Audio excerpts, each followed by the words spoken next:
Merci, Monsieur le Président, chers collègues et amis, bonjour. C'est un grand honneur pour moi d'être ici parmi vous dans le cadre de la première conférence en ligne sur la physique des matériaux pour vous présenter le sujet de ma participation intitulé Theoretical Prediction of Structural, Electronic and Optical Properties of the Zinc Blend SEGU-MYX SN Ternary Alloy, a First Principle Study. Ce travail vous sera présenté par le docteur Moussa Larouh de l'université de Djelfa. C'est pour cette raison j'ai opté pour le plan de travail suivant. Je commencerai ma présentation par une introduction générale, puis je passe à la méthode de calcul que nous avons utilisée dans le cadre de ce travail, résultats et discussions. Enfin, je terminerai mon exposé par une petite conclusion. Comme une introduction générale, l'alliage que nous avons choisi dans ce travail, formé par les éléments du groupe 4, SIGESN, est un très bon candidat pour la réalisation des hétérostructures doubles et les puits quantiques multiples. Il est utilisé comme couche de revêtement ou bien barrière de potentiel. L'incorporation du silicium Se dans le binaire GeoSN permettra d'ajuster le paramètre de maille et l'énergie du gap d'une manière indépendante. Effectivement, l'introduction des deux éléments SI et SN engendre un alliage ternaire SI-GeoSN avec un gap direct. Motivé par des applications photoniques, des efforts importants ont été effectués pour la croissance de cet alliage en couche mince en vue de leurs multiples applications en nanoélectronique, optoélectronique et photovoltaïque. Les mesures de l'absorption montrent que la variation de la stoichiométrie et la contrainte donnent un gap opérant dans l'infrarouge courte autour de 2,6 micromètres. En plus, l'étude des photoluminescences montre des transitions directes et indirectes voisines de cet alliage ternaire, ce qui prouve sa utilisation dans les LED à l'échelle optique. En raison de large utilisation de ce matériau, ce ternaire pose un défi dans sa fabrication et sa étude théorique. Dans cette contribution, j'ai exploré les propriétés structurales, électroniques et optiques de cet alliage SI-GeSN dans la phase cubique. Les calculs sont effectués par la méthode de la DFT avec la méthode des ondes de plan augmenté et linéarisé au potentiel total FP, la PW, implémentée dans le code de calcul Vien-2K. Je passe maintenant à la méthode de calcul. Nous avons employé la méthode des ondes de plan augmenté et linéarisé au potentiel total FP, la PW, dans le formalisme de la théorie fonctionnelle de la densité DFT implémenté dans le code de calcul Vien-2K. Le potentiel d'échange et corrélation a été traité par les approximations Berdel-Young-LDA, BBO-GGA et BBO-Sol-GGA.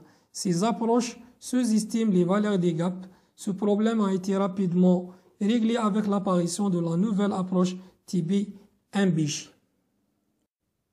Passons maintenant aux résultats et discussions. Je vais commencer par les propriétés structurales. Dans la table IN, nous avons donné les propriétés structurales de l'alliage ternaire SI-GeSN avec ses constituants binaires SI-GeO et SI-SN comme le paramètre de maille, le modèle de compression à sa première dérivée par rapport à la pression. Ces paramètres à l'équilibre sont obtenus en ajustant les courbes de l'énergie totale en fonction du volume à l'équation d'état de Birchmer-Nagan. Les calculs sont effectués par les trois approximations PBO-GGA, Berdel-Young-LDA et PBO-Sol-GGA.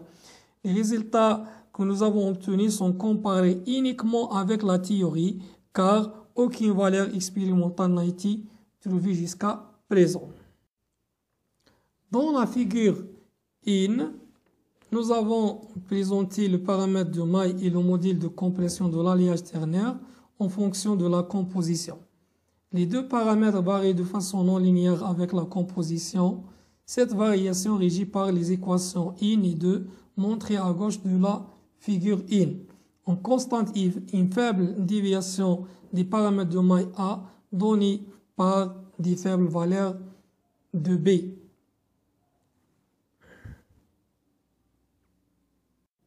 Passons aux propriétés électroniques.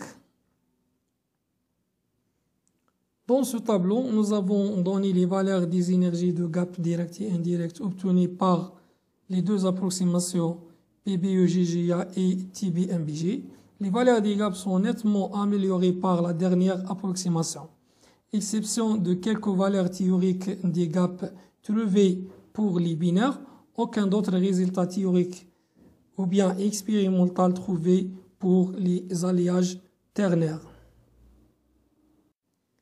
Ici, dans la figure 2, les structures de bande des composés binaires avec leurs alliages ternaires sont illustrées. À partir de ces structures de bande, on voit clairement que les composés binaires SIGO figure A avec le composé SI-S1 figure E sont des semi-conducteurs à gap indirect. Par contre, les alliages ternaires dans les figures B et C et D sont des semi-conducteurs à gap direct.